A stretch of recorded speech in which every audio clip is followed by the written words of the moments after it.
Başka hadiste Peygamberimiz Aleyhisselatü Vesselam ayta: "Ni'metani mağbubun fihima kesirun minen nas, as-sihhat vel farag." Eki ullu nimet vardır Allahu Teala bergen. Şolardan adamlar allanganlar. Şolardan adamlar allanganlar. Onu zattır adamın sağlığı da, boş zamanı da. Sağlığımız bar zamanla sağlığını karamaylı, Allah haram etken mi, halal etken mi deyip nezatka süysek, nezatka kepimiz gelse şolatla kollayız sağlığımızı. Avru gelgen zamanla Allah'ın olay ettip tileybiz.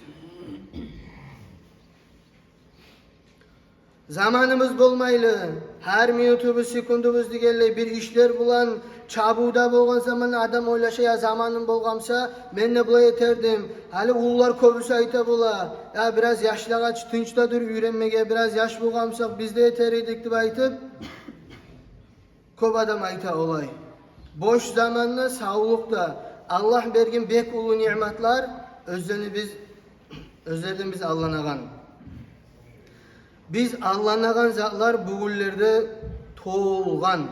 Ne çağa zat suyamsan sana bittirip bolmaygan çağa. Bizim yaşavda, biz yaşaygan yaşavda adam sana karasa şu zat bana tarık mıken? Şu zat men dünyama ahiretima payda verem mıken? Şu zatını zarar algan mıken karasa adam yaşavının niçe azı tayacağı.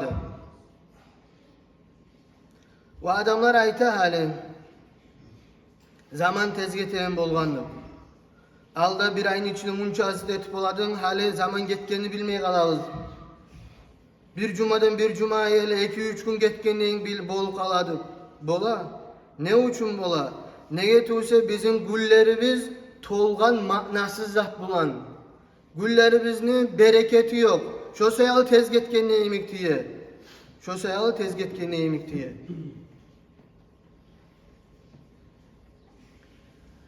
Telefonlar, televizörler, bağ kalgamız bari bizde şolağa. Bari de tarıksız zatlar bulan maşgulbuz erkekler de, katılar da, ullar da, gitçiler de.